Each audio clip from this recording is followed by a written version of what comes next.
नमस्कार, मैं हूं पवन त्यागी। उत्तर प्रदेश के प्रयागराज में जो कंडक्टर पर हमला एक बीटेक के छात्र के द्वारा किया गया, अब उसमें उत्तर प्रदेश की एटीएस ने चौंकाने वाले खुलासे किए हैं। एटीएस को कुछ जानकारी मिली है और वो जानकारी मिली है, ये जो छात्र है जिसका नाम है लारेब हाशमी, इसके लैपटॉप, फोन और पेन ड्राइव में जो डाटा है उसको जब रिकवर किया गया तो ये पता लगा है कि ये पाकिस्तान में बैठे हुए मौलानाओं से तकरीरें सुनता था, उनके संपर्क में था और कहीं ना कहीं उस मानसिकता को ये बढ़ा रहा था जो मानसिकता आपने देखा कि सर तन से जुदा वाली है। अब इस मामले में एक और बात सामने आई है कि जो इसने वीडियो बनाकर वायरल की थी और जो लाइव कर रहा था ये फेसबुक पे कि मैंने तो इसलिए उसको सर पे काट दिया है, इसलिए मैंने हमला कर दिया है क्योंकि नबी की शान में कुछ बोल रहा था, ऐसा कुछ भी नहीं है। बस में बैठे हुए जो सहयात्री हैं उन्होंने बताया कि मात्र 8 रुपए का झगड़ा है और 8 रुपए का झगड़ा माने किराए को लेकर झगड़ा हुआ। ये जो लारेब हाशमी है ये किराया नहीं दे रहा था, ये कह रहा था कि मैं तो छात्र हूं और मेरा तो यहाँ दबदबा चलता है और मैं किराया क्यों दूंगा। उसको लेकर के कुछ बहस हुई और उस बहस में कंडक्टर ने कुछ सख्त शब्द बोल दिए। वो जैसा बोला उसने कि ये दाढ़ी को नहीं देख रहा है, मैं कौन हूं। उसने कहा ऐसे दाढ़ी वाले मैंने बहुत देखे हैं। अब ये जनरल शब्द है, लेकिन इतने पर कोई गर्दन काट देगा, ये कोई यूं ही सरल नहीं है। तो उत्तर प्रदेश की एटीएस ने जब चीजें खंगाली और इसके पिता का खाता बैंकों का वो खंगाला गया, इसके खाते देखे गए तो एक चौंकाने वाला खुलासा ये भी हुआ है कि इसका पिता जो एक छोटी सी पोल्ट्री दुकान चलाता था, यानी मुर्गे मुर्गी बेचकर अपना गुजारा चला रहा था, वो जो है इंजीनियरिंग की मोटी फीस वो दे पा रहा था। तो पैसा कहां से आया, भारत के अलग अलग हिस्से से पैसा आ रहा था। अब उस सारी डिटेल को खंगाला जा रहा है। अब इसमें यह भी समझ में आ रहा है कि क्या आतंकी कनेक्शन कोई सामने है, क्योंकि जिस तरह का हमला हुआ है उस हमले को लेकर कहा गया है कि यह लोन वुल्फ अटैक है। और लोन वुल्फ अटैक जो है वो इस तरह के हमले वही लोग करते हैं जो किसी ना किसी संगठन से पीछे से जुड़े हुए हैं, उनको संचालित किया जा रहा है, उनको कहा जाता है कि ऐसा तुम करो तो ऐसा करने से तुमको जो है हूरें मिलेंगी, तुम अगर सजा पाते हो तो भी धर्म का काम करोगे। और इस तरह से एक बड़ा संगठन भी उनके पक्ष में खड़ा हो जाता है, उनको फंडिंग की जाती है। तो ये लोन वुल्फ अटैक माना गया है। एटीएस इसमें खंगाल रही है और योगी आदित्यनाथ ने जिस तरह से आदेश दिए थे उसके बाद आप तो देख ही रहे हैं कि उत्तर प्रदेश की पुलिस किसी को बख्शती नहीं है, चाहे कोई भी हो। मोबाइल फोन छीनकर भी कोई भाग रहा है तो पुलिस अब जो है इतना इंतजार नहीं करती कि वो पलट के हमला करेगा तो फिर उसकी गिरफ्तारी करेंगे। अब वो घटनाएं आपको कम सुनने को मिलती है कि पुलिस कर्मियों पे हमले हो गए, पुलिस घायल हो गई, बदमाश भाग गए। अब बदमाश भागते नहीं है, उनको लंगड़ा कर दिया जाता है। तो ये भी घायल है, अस्पताल में भर्ती है और जैसे ही अस्पताल में ये इलाज में थोड़ा ठीक होगा तो एटीएस इसको, और ये कहा जा रहा है कि कुछ गुप्तचर एजेंसियां भी ये सारी जांच कर रही हैं कि आखिरकार ये जो हमला है क्या ये अकेला एक ऐसा हमला है या कोई और बड़ी योजना इसके जरिए होनी थी। आपको देखें कि जिस तरह से आपने देखा कुछ दिनों पहले एक इसी तरह का हथियार लेकर के योगी आदित्यनाथ जी का जो गोरक्षपीठ है गोरखपुर में, वहां भी एक इसी तरह का छात्र कहा जा रहा था, फिर कहा जाने लगा मानसिक स्थिति ठीक नहीं है।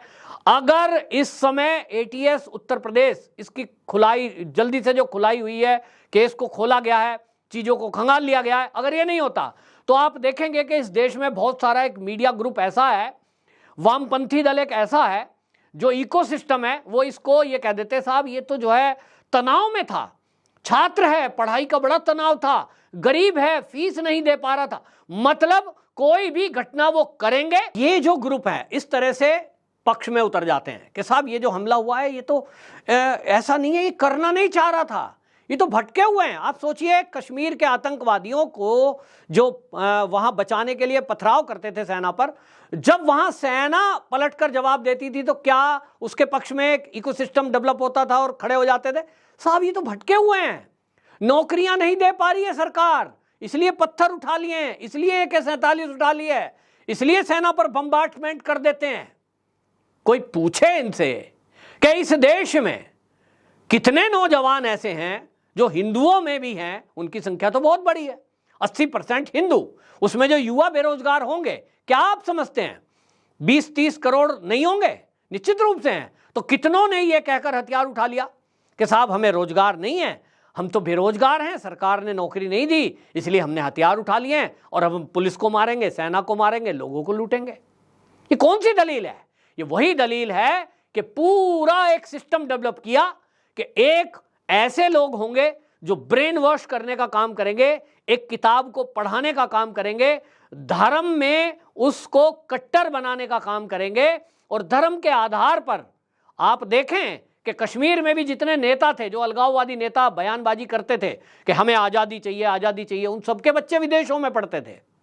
तो इसके बारे में भी पता लगा है कि पाकिस्तान में बैठा हुआ एक मौलाना, वो जिसका नाम है मौलाना खादिम हुसैन रिजवी, उसकी ये दलीलें सुनता था, और उसकी दलीलें पिछले 2 साल से लगातार सुन रहा था, 2 महीने से, और बता रहे हैं कि सुबह सुबह तक सुनता रहता था। ऐसा फोन से पता लगा है, फोन की हिस्ट्री जब तलाशी गई है। वो क्या कह रहे हैं? अल्लाह के नाम पे निकलो, तुम फरिश्ते हो जाओगे, और एक हत्या मत करना, लाशों के ढेर लगा दो। इस तरह की दलील देने वाला और सुनने वाला, सोचिए उसको क्या लग रहा है। एक बीटेक में पढ़ाई कर रहा है, उसका चेहरा देखा आपने? चेहरे से लग रहा है, वो लगता किसी एंगल से कि वो पढ़ने वाला बच्चा है कोई। वो देखने से लगता है कि जैसे किसी आतंकवादी ग्रुप का हिस्सा है। कैसे हो गया? विचारधारा वैसे ही है ना, मारो काटो। भाई तुम पढ़ाई कर रहे हो, बीटेक कर रहे हो, तो बीटेक काहे के लिए कर रहे हो? नौकरी करो अच्छी सी, कोई बिजनेस करो अच्छा सा, लेकिन आपको काटना मारना ही है तो बीटेक क्यों करना? पता आपको क्यों करना? क्योंकि अजमल कसाब भी जब पकड़ा गया था, जो 26/11 में पाकिस्तान का आतंकवादी, और जितने कश्मीर के आतंकवादी पकड़े जाते थे या मारे जाते थे, ये जो इकोसिस्टम है, ये सब खड़े होकर उसकी डिग्रियां बताने लगते थे। किसी का पिता मास्टर है तो बताएंगे टीचर का बेटा है साहब, इसका तो झोपड़ी में घर है साहब। मतलब ये बता सकें कि ये तो पढ़े लिखे हैं, इनका तो सपना था इंजीनियर बनने का, लेकिन ये भटक गए, ये भटका दिए गए। ये जो भारत में घटनाएं हो रही है ना, अल्पसंख्यकों पे अत्याचार, हिंदू राष्ट्र की घोषणा, ये इससे बेचारे भटक गए, ये बौखला गए, इनको तो बहका दिया। इस तरह की दलीलें देकर इनके पक्ष में वामपंथी मीडिया उतरता है, और यह देश की आजादी के पहले से होता रहा है, अभी भी हो रहा था, लेकिन अब सोशल मीडिया है, और इसलिए अब सोशल मीडिया पर और लोग एक्टिव हैं, तो इनकी चालबाजी अब चलती नहीं है। एक के बाद एक ट्रेंड ये देखिए, जिसने कन्हैया लाल की हत्या की थी राजस्थान में, और वो लाइव किया था, उस समय लोगों के अंदर एक गुस्सा आया, अच्छा ऐसा भी कोई हो सकता है। द कश्मीर फाइल आई, उससे लगा लोगों को अरे ऐसा भी हो सकता है कि लड़की भी गिरोह में शामिल हो सकती है और लड़कियों को बहला फुसलाकर धर्मांतरण करने का काम कर सकती है। थोड़े दिन उबाल आया, कोर्ट तक केस पहुंचे, और आज नॉर्मल। लव जिहाद की घटनाएं एक आई तो फिर उसके बाद लगातार होती जा रही हैं, तो हम भूल गए और हम हो गए आदी। ठीक इसी तरह जैसे एक एक्सपेरिमेंट किया ना एक वैज्ञानिक ने, कि एक मेंढक को लिया और धीरे धीरे उसको बर्तन में डालकर गर्म पानी में उबालना शुरू किया, ठंडे पानी में धीरे धीरे टेम्परेचर बढ़ाया, तो खोलते हुए पानी में भी वो मेंढक गया नहीं, क्योंकि आदत पड़ गई उसको उस ताप के सहने की। अचानक से आप गर्म पानी में डाल दीजिए, उछल जाएगा। ठीक ये सनातन और हिंदू समाज की स्थिति आज ऐसे ही हो गई है।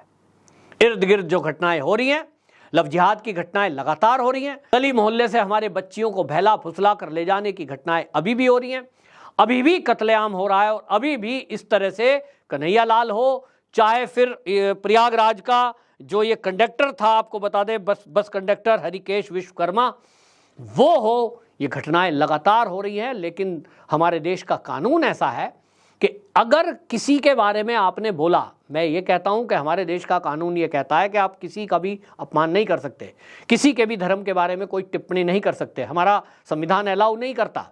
लेकिन ये कैसी बात है कि हमारा जो सनातनियों का धर्म है, आप राम के बारे में कुछ भी बोल देंगे कि राम तो होता ही नहीं है, आप रामचरितमानस के बारे में बोल दोगे। पिछले दिनों देखो समाजवादी पार्टी के कितने नेता हैं जिन्होंने कहा ये रामायण के पन्ने फाड़ दो, रामचरितमानस को जला दो, राम तो होता ही नहीं है, कृष्ण तो ये है, सीता तो वो है। मतलब आप इस देश के बहुसंख्यक हिंदू समाज के देवी देवताओं के बारे में कुछ भी बोल दो। आप राम मंदिर बन रहा है, बनने के पहले ही, अभी कंप्लीट हुआ नहीं, वैसी जैसा नेता कह देता है हमारी सरकार आने दो, हम इसको गिरा देंगे, फिर से मस्जिद बनाएंगे। आप कुछ भी बोल दो, क्योंकि इस देश में यदि बहुसंख्यक कुछ करता है, भारतीय जनता पार्टी का नेता कुछ करता है, उस पर तो सुप्रीम कोर्ट स्वतः संज्ञान ले लेगा, बवाल मच जाएगा, मीडिया पूरा फोकस कर देंगे कैमरे वहीं ले जाके, क्योंकि बीजेपी के नेता ने कहा है, आरएसएस के नेता ने कहा है, किसी हिंदूवादी नेता ने कहा है। अब सोचिए, ये जो कंडक्टर के सर पर गंडासा चलाया है गर्दन पर, इस बीटेक के छात्र जिसको कहा जा रहा है, मैं तो उसको आतंकवादी ही कहूंगा, जिसकी वजह से इस तरह से हो गया कि पूरे एरिया में आतंक छा गया। आप सोचिए, यहां कौन सी नुपुर शर्मा थी भाई, जिसने कुछ बयान दिया था आपके नबी के विरुद्ध, हालांकि वो भी नहीं था। इस तरह से ये केवल विक्टिम कार्ड खेलने की एक साजिश है। कभी कपिल मिश्रा का नाम लेंगे, कभी नुपुर शर्मा का नाम लेंगे, कभी ये टी राजा का नाम लेंगे। इनको कोई ना कोई एक बहाना चाहिए अपने पापों को छुपाना और अपने अपराधों को जस्टिफाइड करने के लिए। तो देश में योगी जैसा शासन, योगी जैसी पुलिस, योगी जैसी दृढ़ इच्छा शक्ति, ये होने की अब जरूरत है। भारतीय जनता पार्टी को भी समझना होगा कि देश में यदि अभी भी ढील ढाल चलती रही और सख्त एक्शन और सख्त निर्णय नहीं लिए गए, सख्त कदम नहीं उठाए गए, तो नबी की शान में अगर कुछ गुस्ताखी करे, वो नहीं होना चाहिए। लेकिन मेरे राम और मेरे कृष्ण के और मेरे धार्मिक ग्रंथों के बारे में भी यदि कोई एक शब्द बोले, उस पर भी इसी तरह सख्त एक्शन मैं नहीं करूंगा, मेरा समाज भी नहीं करता। लेकिन क्या शासन और प्रशासन इसकी जिम्मेदारी लेता है? और अगर नहीं लेगा तो सोचिए, आक्रोश पनपेगा कि आप हमको तो दबा रहे हो, हमने एक शब्द बोल दिया, हमारी गर्दन पर कोई छुरी चला दे, इसको लेकर आप कोर्ट कानून कचहरी करते रहिए। अगर कांग्रेस की सरकारें होंगी, टीएमसी की ममता की सरकार होगी, वहां तो उम्मीद ही मत करो कुछ होगा। दूसरी तरफ हमारे मुंह से एक शब्द निकल जाए तो आप हमें इतने एफआईआर कर देते हो जगह जगह कि जिंदगी कट जाए आदमी की, जेल से बाहर नहीं आ सकता। ये दोगलापन कब खत्म होगा, ये समझना होगा। और भारतीय जनता पार्टी को इसके बारे में निर्णय करना होगा। सभी देशवासी, सभी सनातनी, सभी देशवासी, जो सभी बहुसंख्यक समाज है, हिंदू समाज है, वो उम्मीद लगाए हुए है कि भारतीय जनता पार्टी ही कर सकती है और बीजेपी नहीं कर सकती तो कोई नहीं कर सकता। आपकी क्या राय, कमेंट बॉक्स में जरूर बताएं। वंदे मातरम।